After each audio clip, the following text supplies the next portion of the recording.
Welcome back, viewers at home. As we mentioned earlier on, the Middle East has seen growing tensions, especially between Iran and the U.S. and Israel. Now, Qatar's strategic position has become precarious as it hosts the largest U.S. military base in the region and has friendly relations with both the U.S. and Iran. This balancing act has seen or rather has been challenged by recent events such as the assassination of the high-ranking Iranian officials, retaliatory strikes on U.S. military sites, and concerns about potential war between the U.S. and Iran.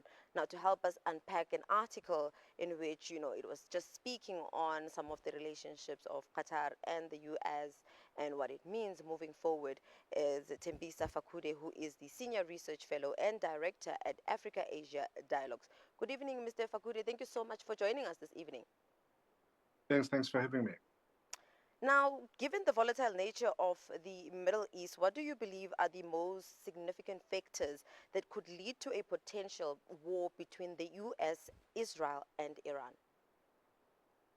Well, that possibility stands, and it all depends on Israel because Iran has no appetite to be attacking Israel. It's only defending itself. So you have Israel that is hell-bound at attacking Iran and destabilizing the region. This is the government which is insistent on committing this genocide that we see happening in Gaza and the West Bank in full view of everyone. And the only country that has so far pushed back Israel's evil intent has been Iran. The Gulf countries has been largely complicit, particularly countries such as United Arab Emirates, in facilitating this genocide. And Benjamin Netanyahu has tested the shock absorbers of the Arab world, including the Muslim world, and he realized that actually can't be stopped and he can do as he pleases as long as he has the backing of Donald Trump and you've got this docile, non-reactive regimes in the Middle East, including the Muslim world. He will continue doing what he's doing at the moment. And seeing that Qatar has like friendly relations with Iran and is in agreement with the US, how likely is it that the country could become a target for future military strikes? And this is referring to Qatar. Well, it's very likely. I wrote something not long ago about the Al Udeid military base, which is the largest US base in the region, which is hosted by Qatar. Notwithstanding that we have this military base, Iran, if you remember, managed to attack Qatar in retaliation of the US attack on the nuclear plants in Iran. Now you have Benjamin Netanyahu doing the same. So what's the use of having this military base if you can have these countries doing as they please? There's no forewarning to the Qataris, no any form of prevention or protection from the missiles that might be coming from outside. But importantly, you have all of these neighboring countries, particularly those that are on the route of missiles from Israel, that is Jordan and Saudi Arabia, allowing their airspace to be violated. And Qatar was hit because the missile came from Israel, and for that missile to reach Qatar, it had to go through Jordan and Saudi Arabia. So these are countries that are also complicit in these attacks and continual targeting of Arab countries. And I think it's going to continue. I don't see this stopping. Iran is likely to attack Al Udeid camp should it be attacked again by Israel or the US. And as we have seen now, we are also likely to have Israel continuing with this. Benjamin Netanyahu has been digging in his heels in terms of not stopping this. He told the media that he is still going to go ahead and do whatever it takes for him to suppress Hamas, notwithstanding that he got a bit of rebuke from Donald Trump. Speaking of media, we know that a lot of or not even a lot of people, but there are a number of individuals asking the question, why is the U.S. continuing to aid Israel in that sense? And I think looking at media voices like that of Stephen Bannon and Tucker Carlson having on shaping I want to understand now in terms of what impact do these voices have in terms of now shaping the country's foreign policy towards Israel and that of Iran?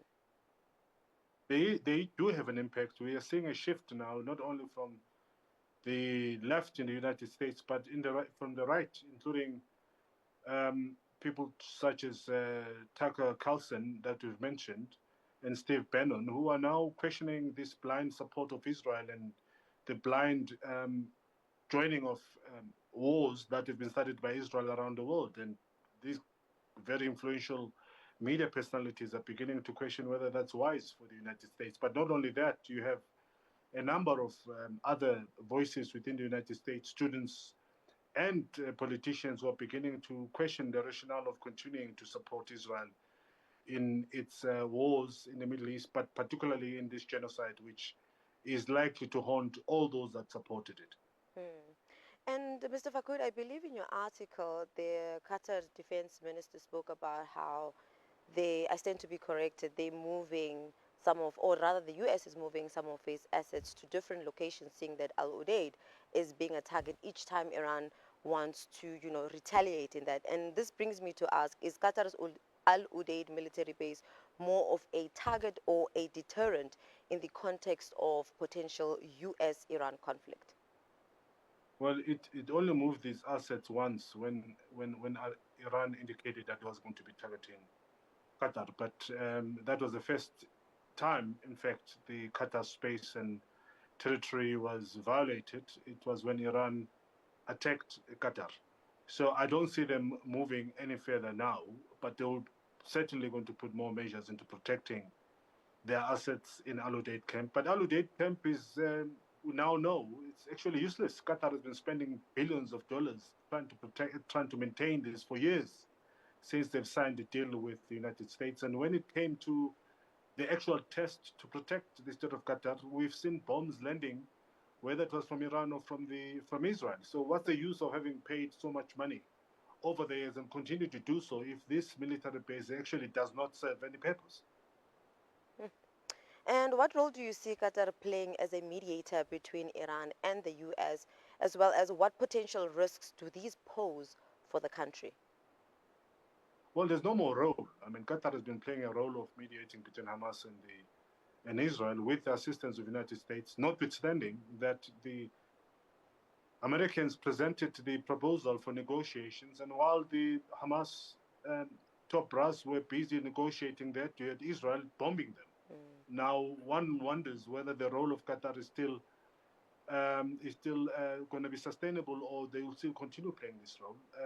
And I don't think they will be as trusted and will be constructive in playing this role because, notwithstanding the reassurances that were given to Qatar by the United States, Israel still decided to do as it pleases. So Qatar has always pride itself for ability to negotiate and ability to host all the warring factions, whether it's Sudan, Afghanistan, or Palestine. But that foreign policy prowess and the advantage that they've always had seem to have been hugely disturbed by the attack that happened last week, Tuesday, when Israel decided to attack the meeting place of Hamas negotiators.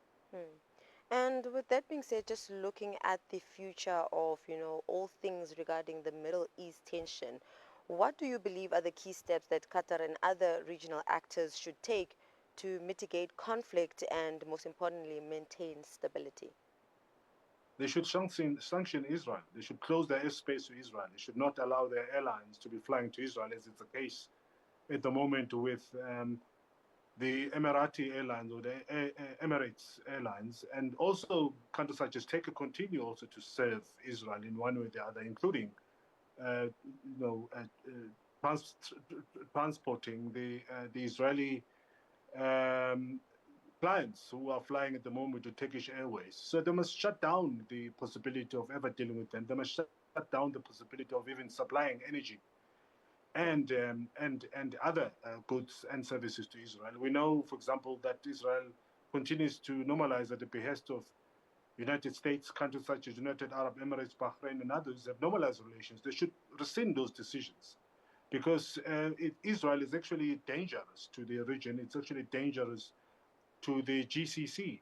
And the one country that can actually take a huge step towards punishing Israel is the United Arab Emirates under the leadership of Mohammed bin Zayed, who has been very complicit to this genocide. He's facilitated the genocide by normalizing relations with Israel, by supplying arms to Israel, and all the wherewithal that is needed at the moment to continue with this evil genocide that we see happening in Gaza.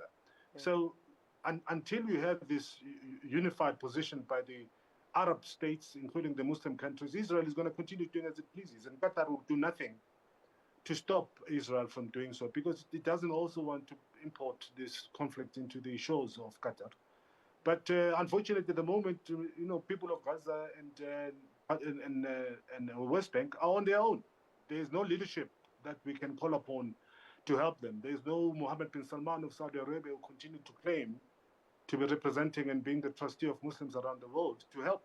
These are people who are complicit. In fact, Mohammed bin Salman of Saudi Arabia was even planning on normalizing relations with Israel. These are client states in support countries such as Egypt that continues to suffocate the Palestinians, notwithstanding, by the way, that outside Israel, Egypt shares a border with Gaza. If they want to, they should have easily opened the border. Instead, you have all of these criminals across the border who are taking huge bribes for Palestinians to escape, and those who want to go and seek health assistance elsewhere.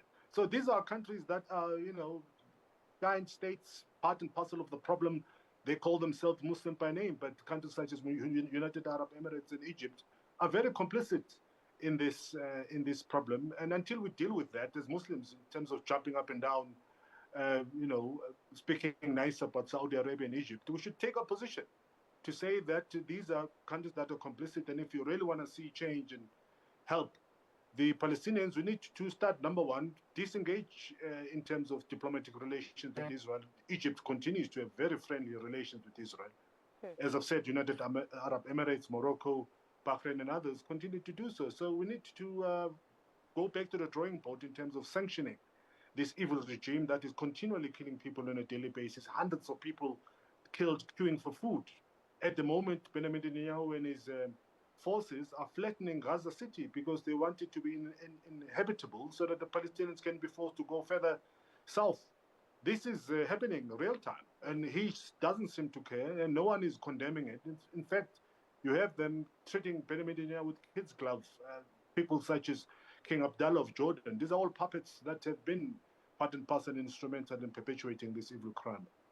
It is quite a sad reality, Mr. Fakude, speaking on how, as Muslim brothers and sisters with the ability to assist, we are not doing so to assist our brothers and sisters in Palestine. But I just want to bring it back to your article and, seeing that now the question lies in terms of where Qatar, goes in terms of, friendly relations with Iran and some relation and rather signing agreements with the US. What advice would you offer to Qatar's leadership as they navigate these complex and potential volatile issues in the Middle East? They must shut down the Al Udeid camp. It's a waste of money. That money could be spent much more prudently and constructively in other projects inside Qatar and within the region. Al Udeid camp is a waste of time. Now we know that it was supposed to help and protect Qatar, but it has not done so on two occasions. Now we've got Israel, who's done so, and under the leadership of Benjamin Netanyahu, insists that he's going to continue doing so as long as Hamas is in Qatar. So it's a waste of money. So the advice I would give to the Qatari brothers is that and sisters is they must just cancel this arrangement they have with the Americans in terms of the Al Udeid camp and suffocate Israel in terms of if they are supplying energy directly or indirectly. Israel must feel the pinch and they must close the airspace. The only way out for Israel must be the Mediterranean and nowhere else.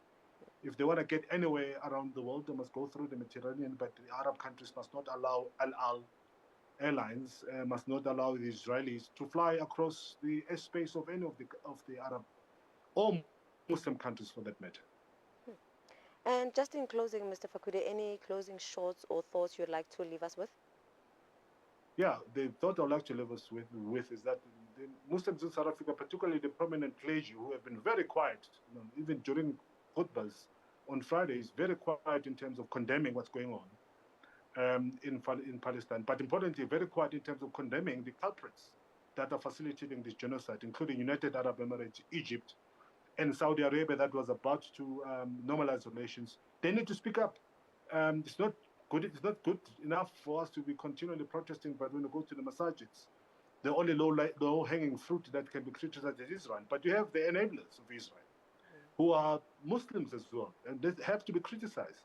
Whether we risk not going to Saudi Arabia for Umrah and Hajj anymore, let it be. But the Muslims in South Africa must put pressure.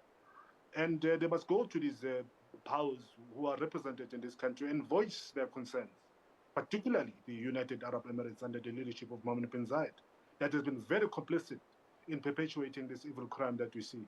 Egypt is even worse because they share the border. If they really did want to open up the borders, notwithstanding, they should have just opened the borders and let the Palestinians move. But they can't do that because they will have to continue maintaining this very artificial relationship they share with Israel.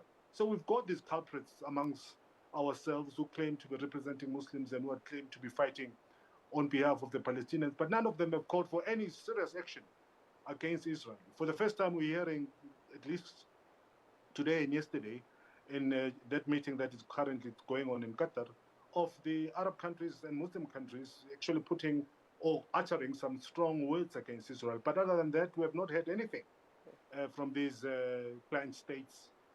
Instead, what we had them treating Israel with kids' gloves because they want to maintain certain positions. So the South African government, I mean not government, but the Muslim clergy in South Africa has to do more in terms of condemning and putting pressure on these countries to do something in terms of helping the Palestinians. Mr. Fakude, thank you so much for really, having such a very interesting and enlightening conversation on the realities of the Middle East beyond, what we are prone to see on mainstream media, where it's seeming that, Egypt, its hands are tied, or that, there's not much that can be done. And I think this conversation has given us a different perspective on how we can, see, or how we should actually see things for what they are. Thank you so much for that. Thank you. Thanks for having me.